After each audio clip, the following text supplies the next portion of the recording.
Mulai muncul.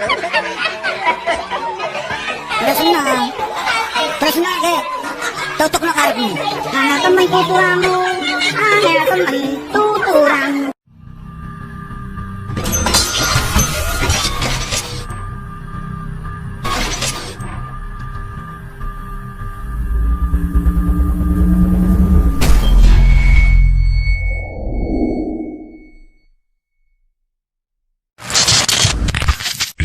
Enfants de la patrie, avaient le peuple, aujourd'hui, psychose et névrose absolue dans les hautes sphères médiatico-politiques. Après une campagne de financement participatif sur Ulule, ayant permis la récolte de plus de 200 000 €, Hold Up, le documentaire très attendu du journaliste d'investigation Pierre Barneria sur la gestion de la crise du Covid-19, sortait officiellement en VOD sur Vimeo, le 11 novembre dernier. Un documentaire objectivement orienté à donner des faits spécifiques et une dénonciation précise aux mensonges et à la propagande politico-médiatique de l'Hexagone autour du Covid-19, qui est devenu une dictature sanitaire absolue. Le documentaire fait alors un carton, mais voilà, la conséquence arrive. Le juif marron Tristan Mendes France, sacré foutu crapule gauchiste et collabo jusqu'à l'os que nous connaissons déjà, responsable de m'avoir coupé l'herbe sous le pied financièrement, comme certains le savent déjà, était monté directement au créneau. Regardez un peu ce que cette ordure s'est permis de tweeter à mort, sans compter sa propagande particulièrement complaisante encore une fois dans les médias, mais toujours sans aucune contradiction en face pour le recadrer.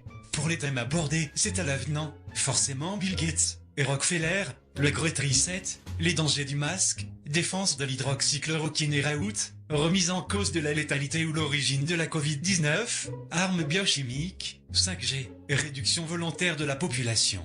Ça devient assez fou. Le doc complotiste collecte maintenant plus de 90 000 € par mois sur Tipeee. Il en était à 28 000 € cet après-midi. D'ici demain, il sera très probablement à plus de 100 000 € par mois. Là, on assiste à un vrai phénomène. Ah, ça te fait chier. Ça te fait chier, hein? Si on cumule uniquement les deux principaux statuts Facebook qui promeuvent le doc, on atteint une exposition potentielle de près de 6 millions de personnes. Et ça ne tient pas compte des nombreuses copies ailleurs. Je rappelle que le film est sorti officiellement aujourd'hui. C'est très emmerdant, ça. Ouais, c'est très emmerdant. Le succès de ce film conspi s'explique aussi par le fait qu'il est particulièrement bien léché, images soignées, prise de slow-mo en drone, travail sur l'ambiance sonore et musicale, temps long silencieux sur les visages, les regards. Gros appel à l'affect. Oui, c'est toxique. Alors vous parliez de millefeuille argumentatif, c'est un grand classique des productions complotistes en ligne notamment. L'idée, c'est d'abord de noyer le spectateur avec des myriades d'argumentaires, avec l'idée que la quantité va convaincre l'auditoire plus que évidemment la qualité de ce qui est exprimé. Le problème avec ce documentaire essentiellement, c'est qu'il véhicule un fatras de théories complotistes. C'est un documentaire anxiogène à charge et qui cible une sorte d'élite mondialiste qui chercherait à asservir, exploiter ou exterminer une partie de la population. Il y a aussi dans cette formule particulière de production complotiste le fait que cette myriade d'arguments ne sont pas cohérents forcément les uns avec les autres.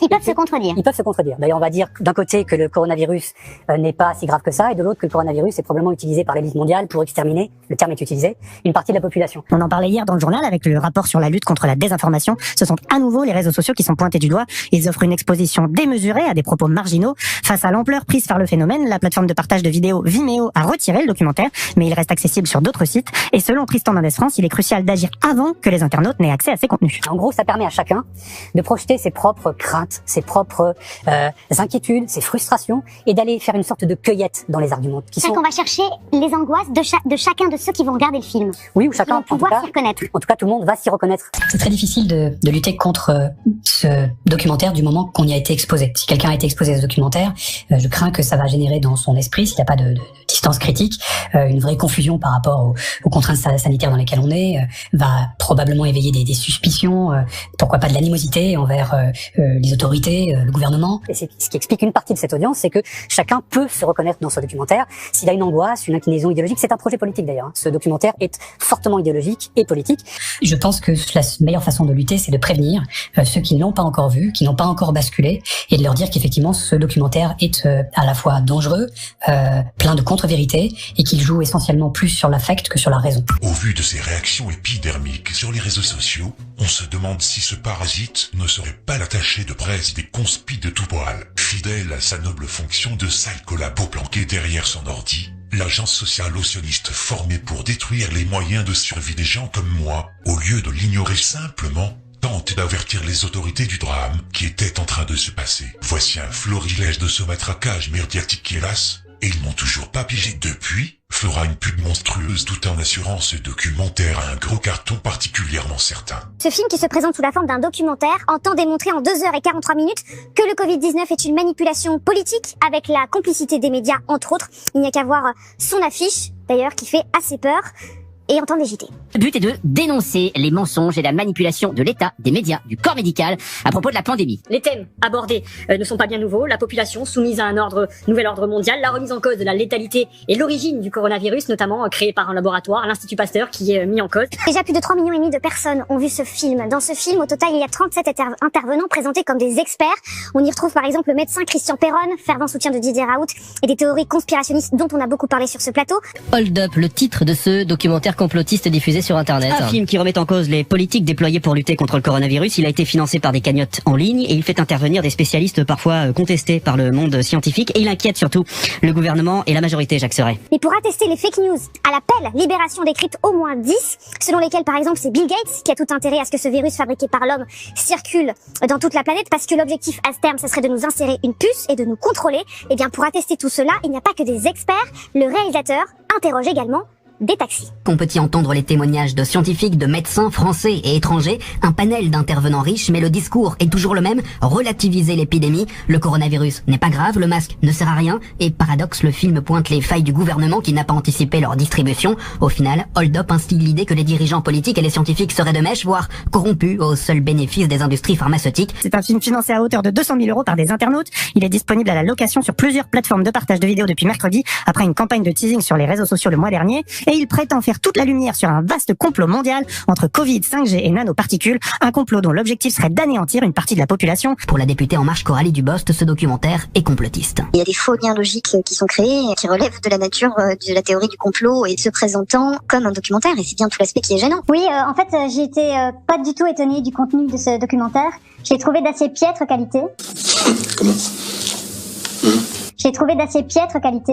J'ai trouvé d'assez piètre qualité. J'ai trouvé d'assez piètre qualité. Donc je m'étonne un peu de l'emballement en fait autour de ce documentaire parce qu'il est pas très bien réalisé déjà. Et surtout il reprend tous les principes conspirationnistes tels qu'on les entend depuis plusieurs années maintenant.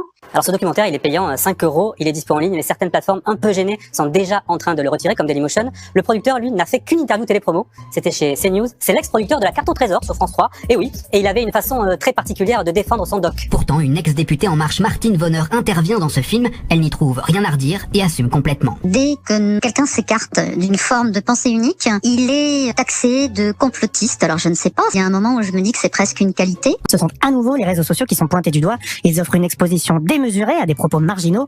Face à l'ampleur prise par le phénomène, la plateforme de partage de vidéos Vimeo a retiré le documentaire, mais il reste accessible sur d'autres sites. Et donc c'est une espèce de recyclage de thèses complotistes qui circulent déjà depuis plusieurs mois, voire plusieurs années, avec évidemment des angles idéologiques assez marqués. Un débat qui va au-delà de la sphère politique. L'actrice Sophie Marceau a fait la promotion du film sur son compte Instagram. Par exemple, il s'attache à critiquer la politique en termes de port du masque. Il s'attache à s'attaquer les lobbies pharmaceutiques, les vaccins, les mesures sanitaires de manière générale. Et donc en fait, c'est pas vraiment un propos très très cohérent. C'est simplement traquer ce qui serait le signe de mensonge entre guillemets de la part de l'État ou du pouvoir politique, et qui serait donc le signe qu'on nous ment. Ta gueule, bouffiasse. Justement, quand on utilise la raison, on se rend rapidement compte que les théories mises en avant ne tiennent pas. Depuis mercredi, de nombreux internautes l'ont démontré. Je n'en doute pas. Et les médias leur ont emboîté le pas. Parmi eux, Libération ce matin ou encore Le Monde dès hier. On a quand même le coup des camps. On a le coup des camps au Canada quand même où on explique que peut-être on pourrait parquer les malades au Canada. On a quand même le coup des camps. On a le coup des camps au Canada quand même où on explique que peut-être on pourrait parquer les malades au Canada. Il y a dans ce pays comme dans d'autres pays un certain nombre de gens, qu'ils soient des gilets jaunes, des journalistes ou des soi-disant experts, qui sont des relais privilégiés du complotisme et qui ne font que finalement instiller un petit peu plus un poison qui est un virus aussi prospère que la Covid-19, mais qui est un virus qui est en train de miner et de rendre malade la démocratie. Ça veut dire que c'est le symptôme d'une société qui est malade. Et qui est responsable au fond de la propagation de la confiance dans dans ses gouvernants, de la confiance dans les médias, de la confiance dans la parole publique, et qui a peur de l'autre. On a quand même Monique Pinson-Charlot, on a passé l'extrait tout à l'heure, qui dit qu'il s'agit, elle dit qu'il s'agit quand même, pour la population riche de l'humanité, je me demande si elle n'utilise pas le mot tuer, 3 milliards et demi d'individus, les pauvres. C'est en gros, à travers cette maladie, il y a un projet des riches, si j'ai bien compris, après tout, j'ai peut-être mal compris, qui serait de tuer 3 milliards d'individus pauvres sur la planète. Donc je pense qu'en effet, il faut que nous nous méfions de ce genre de film, parce que ce ne sera sans doute pas le premier. Il y aura encore, regardez comment, par exemple, le professeur Raoult est devenu l'icône de tous ceux qui pensent que il y a complot derrière les agissements du gouvernement, les réactions du gouvernement face à la Covid. Et je trouve ça très problématique idéologiquement, bien évidemment. Quand je dis que c'est un documentaire conspirationniste, ça dit bien ce que ça veut dire. Et effectivement, les intervenants ont pour certains des propos totalement outranciers. Il n'y a pas que Pinson-Charlot d'ailleurs. Il y a énormément de références, notamment à la Deuxième Guerre mondiale et à la Shoah, ce qui est complètement aberrant, mais ce qui est tout à fait classique dans la rhétorique conspirationniste. La salope! Effectivement, les intervenants ont pour certains des propos totalement outranciers. Il n'y a pas que Pinson-Charlot d'ailleurs. Il y a énormément de références, notamment à la Deuxième Guerre mondiale et à la Shoah, ce qui est complètement aberrant, mais ce qui est tout à fait classique dans la rhétorique conspirationniste. Connasse! Votre présence d'ancien ministre de la Santé, d'ancien numéro 2 de l'ONU avec le sida, valide ces thèses en quelque sorte. Mais c'est la raison pour laquelle vous étiez piégé? Oui, bien sûr. J'ai été piégé. Qu'est-ce que vous allez faire? Quelle va être votre réponse, Philippe de Stoblet? Ma réponse d'abord, c'est de ne pas en parler, de me désolidariser totalement. Et vous demandez d'être retiré du film? Oui, bien sûr, d'être retiré du film. Bah, il a sauvé sa Ferrari, t'es marrant, toi. Simplement, ce que je voulais dire, c'est que il n'avance pas une thèse construite.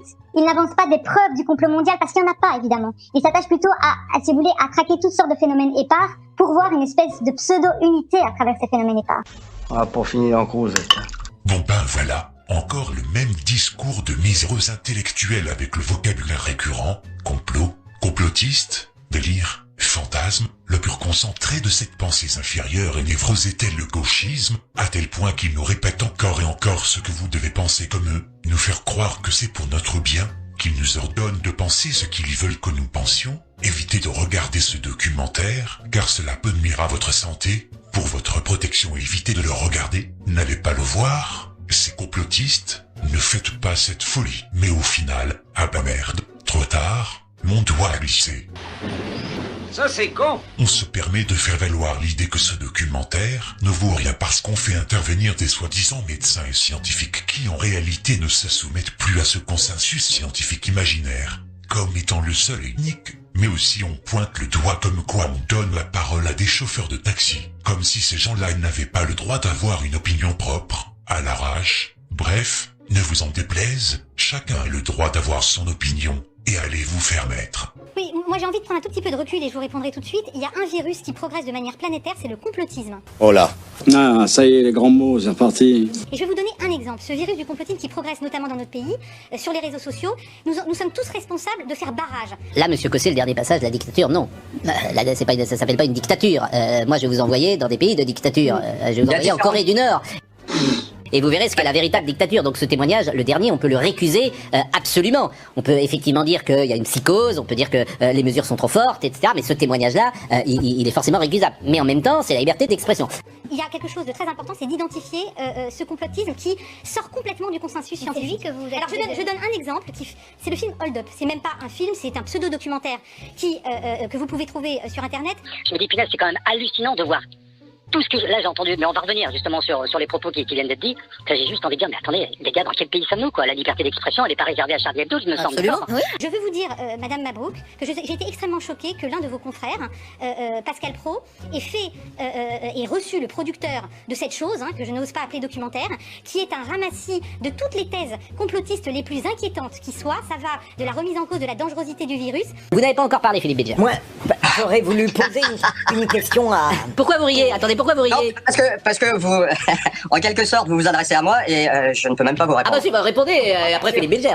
Madame Pinson-Charlot qui vous explique, et je la cite, qu'il s'agit, en faisant référence au nazisme, d'un holocauste des riches contre les pauvres. On m'a envoyé un lien hier soir, j'ai passé toute la nuit, d'une certaine Ilona Sikuret, d'accord, une députée de la République En Marche. Elle est arrivée vent debout sur un plateau de CNews, en quasiment menaçant, vous entendez bien, en menaçant la présentatrice en disant, putain, vous vous mettez en danger, vous en vous solidarisant l'intervention de votre confrère. Votre confrère, c'était Pascal Praud, parce que j'ai mon producteur qui a eu le malheur d'être invité et de parler un petit peu de ce film. Mais pardonnez-moi, madame l'eurodéputée, à partir de quel moment vous fixez un curseur pour savoir si Mais ce film, il n'y a pas de banal. Un journaliste doit dire, à mon avis, recevoir et faire un débat autour d'un documentaire, ça participe quand même d'une liberté, heureusement que nous l'avons, sans jamais nier la réalité de la gravité de la situation. Je voudrais simplement rappeler que le Lancet, qu'est-ce que c'est que le Lancet sinon un complot?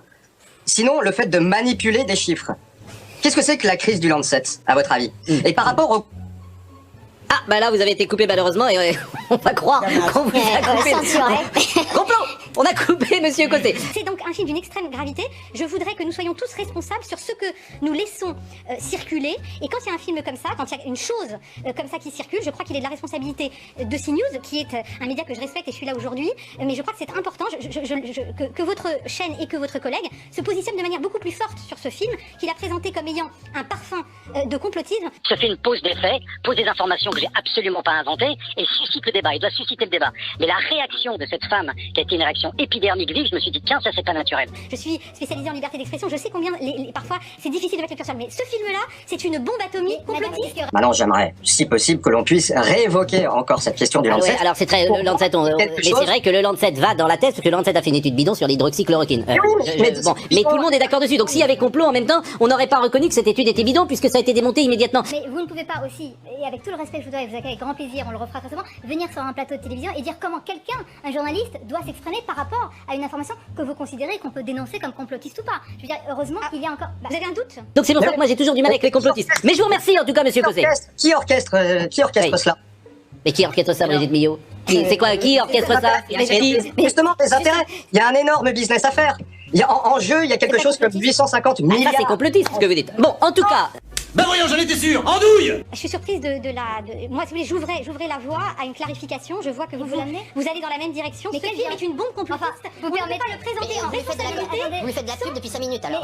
Donc j'ai commencé à chercher. Ilona Sicurel, vous savez qui c'est Ilona Sicurel? Son frère s'appelle Michel. Il a dirigé la compagnie financière Edmond Rothschild. En 2014, il crée la holding financière La Maison, qui réunit notamment tous les grands spécialistes du numérique. Donc c'est une fille somme. À l'instant, je crois que vous vous mettez en danger en vous solidarisant parce que la liberté vous permettez que je maîtrise aussi la situation de mise en danger que nous avons, la liberté aussi qui nous est encore octroyée. Ce n'est pas l'ordre de la liberté d'expression, ça c'est une bombe complotiste. Donc on n'entend pas que ça relève de la liberté d'expression. Est-ce que vous croyez encore? Ce n'est pas l'ordre de la liberté d'expression, ça c'est une bombe complotiste. Donc on n'entend pas que ça relève de la liberté d'expression. Et je montre dans mon film que le numérique est à la base de ce hold-up mondial, parce que là-bas c'est la disparition de la monnaie liquide, comme l'a très bien expliqué le Canard enchaîné. Et dernière chose, quand on parle de mensonges, moi je veux bien, mais enfin quand vous avez votre ancien porte-parole, Madame NDI, qui sur toutes les antennes ricanait sur l'utilisation du masque, quand vous avez Monsieur Véran qui devant la représentation nationale a menti, Madame menti sur l'état des stocks de masques simples chirurgicaux FFP2, bah s'il a dit qu'il y avait suffisamment de stock, il y en avait 100 millions au lieu d'1,5 milliard. Et quand vous découvrez que Michel Sicurel... Oui, mais pour nous, le problème, c'est pas la députée ni son frère. Qu'est-ce que vous voulez démontrer? Non, mais attendez, Monsieur Benarias, vous êtes ici.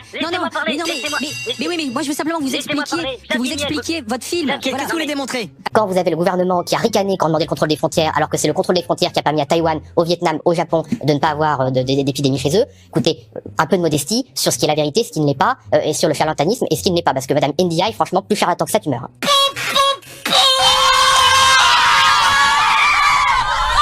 Mais si on en revient à cette pintade, elle est la nièce de Pierre Mendès France, tante de Tristan Mendès France, fille du talmudiste Raymond Sicurel, demi-sœur de l'oligarque Michel Sicurel, journaliste pour l'Express, ancienne directrice générale de l'Alliance israélite universelle, collaboratrice de films Qui le dingue, il n'y aura que les aveugles et les lâches pour ne pas voir qu'Ilona Sicurel représente un réseau, le réseau du pouvoir profond. Et comme vous pouvez le constater, la censure a été d'une violence inouïe, sur Facebook, YouTube, sur toutes les plateformes majeures, mais surtout une pression énorme sur Tipeee, le cul entre deux chaises. Voilà pas que cette plateforme ose rédiger ceci au moment de l'accès à la page en question. Nous avons reçu un grand nombre de signalements à propos de potentielles fausses informations présentes sur cette page ou les contenus vers lesquels elle redirige. Nos équipes sont en contact avec les organismes compétents pour juger de la licéité des contenus proposés par le créateur et de la légitimité à les faire financer sur la plateforme. D'ici à ce que nous obtenions une réponse formelle, nous vous invitons à la prudence et à vérifier la véracité des informations que vous consultez en vous référant notamment aux recommandations du gouvernement. Je vais vous demander une chose. Vous vous foutez de moi, là? La traduction est claire. Le juif Michael Goldman et les autres dirigeants de cette plateforme ont perdu leur bignole, et par la délation, ils condamnent le documentaire avant tout jugement. Au lieu de soutenir les créateurs qui usent de leur pleine liberté d'expression, ils préfèrent le faire vis-à-vis des contenus sans aucun intérêt d'utilité publique. Pourtant, en 2018, la réponse à Numérama sur leur politique avait été très claire. N'importe qui a le droit de créer une page Tipeee, à partir du moment où nos règles et conditions générales sont respectées et que personne n'a été mis en cause par la justice française sur un contenu. Nous n'avons pas vocation à sélectionner les créateurs en fonction de ce qu'ils pensent. Nous ne sommes pas politisés, nous n'avons pas vocation à faire de l'éditorialisation, nous sommes un outil de collecte. Très bien. Et ce n'est pas fini pour autant. Compte tenu de la vague complotiste actuelle, et on voit la gravité des horreurs racontées dans le film complotiste Hold Up. Dans cette ambiance complotiste, avec cette méfiance très importante de l'opinion, et le film Hold Up explique quand même à la fin que tout ça c'est destiné à tuer 3,5 milliards de terriens fragiles et pauvres. Hein. C'est un amas d'immondices. Ah, quand même, oui. Non, j'ai aucune c'est vrai, non, mais c'est vrai. Je l'ai d'autant moins qu'il y a un bon relent d'antisémitisme dans ce film. Exactement. J'en étais sûr. Non, j'ai aucune. C'est vrai, non, mais c'est vrai. Je l'ai d'autant moins qu'il y a un bon relent d'antisémitisme dans ce film. Exactement. Dans cette ambiance complotiste où l'opinion est chauffée à blanc, rendre le vaccin obligatoire, c'est prendre un risque politique très important.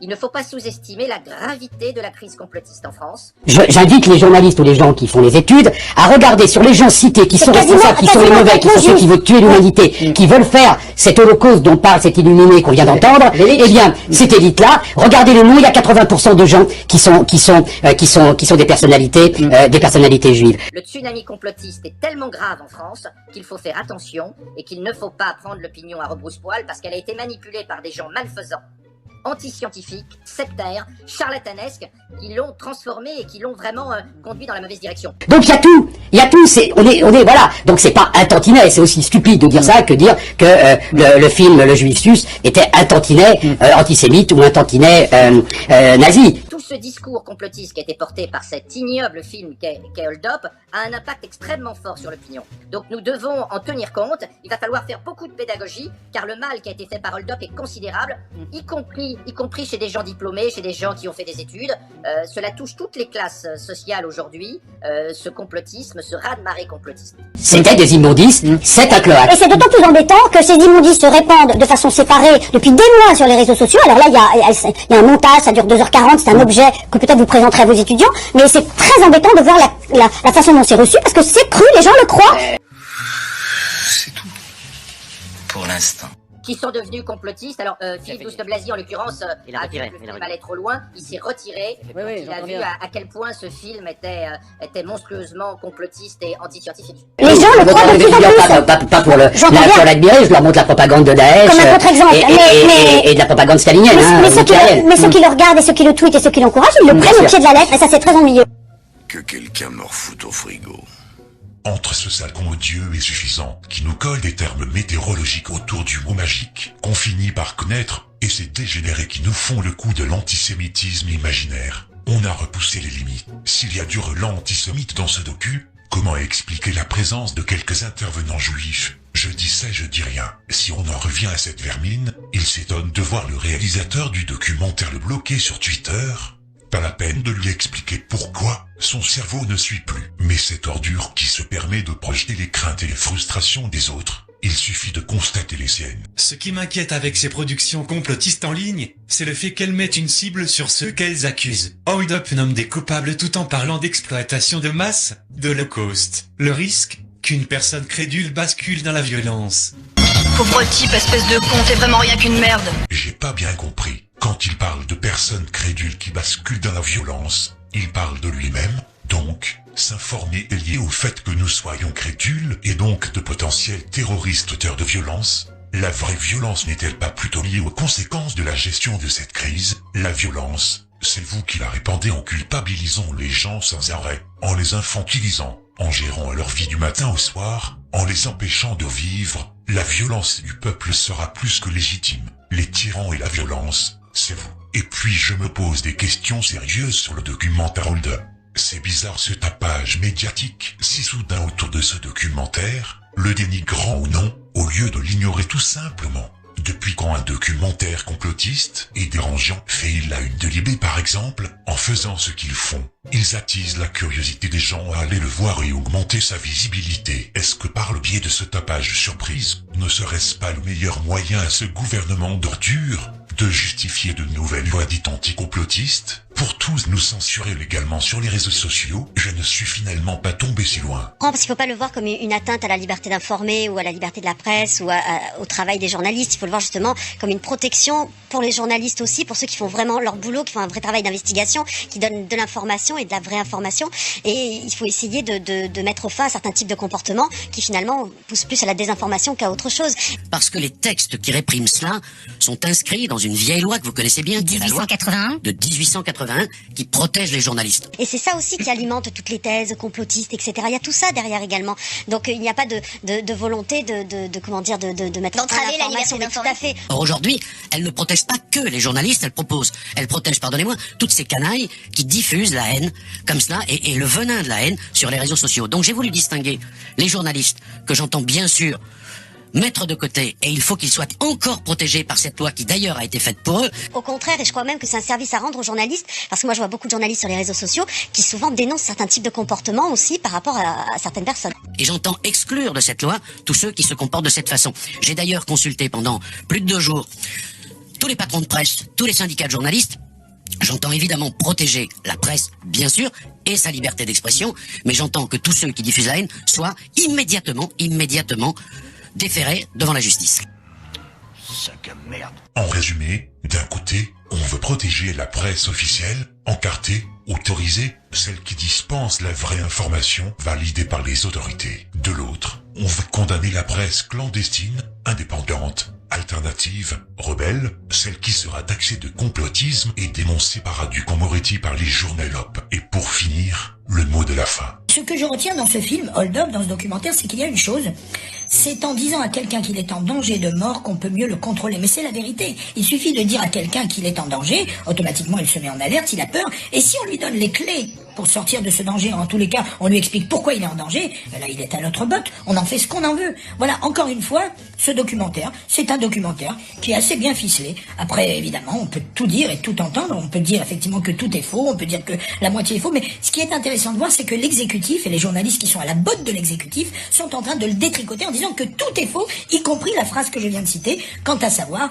si on dit à quelqu'un qu'il est en danger de mort, on le contrôle. C'est ce que j'ai retenu du documentaire, qui, pour ma part, ne peut pas être nié, ne peut pas être controversé. Ça, c'est absolument vrai. Ensuite, après, les amis, faites comme bon vous semble, mais par contre, ne faites pas hors la loi, parce que si vous faites alors la loi, évidemment, vous aurez 135 €. Voilà.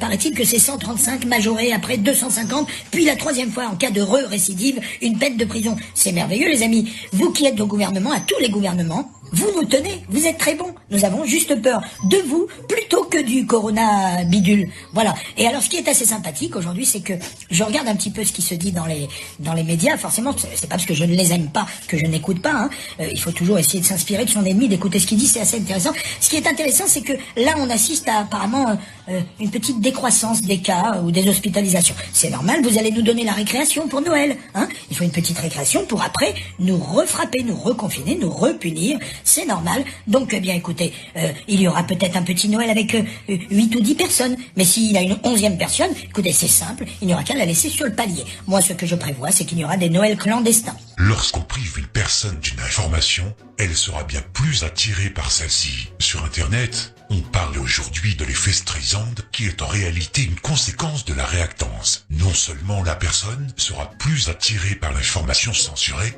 mais pire, elle va lui donner encore plus de crédit. Au prochain épisode, abonnez-vous en masse sur cette chaîne RDC, ainsi que sur BitChute, en n'oubliant pas de valider respectivement leur petite cloche. N'hésitez pas à me soutenir financièrement sur LibreP et Patreon, afin que je puisse continuer. Partagez au maximum sur Facebook et Twitter. Réfugiez-vous sur Gab, le Twitter alternatif, sur MeWe et VK, le Facebook russe, ainsi que sur Discord. Tout va bien dans le pire des mondes, d'autres déclarations suivront. À très bientôt.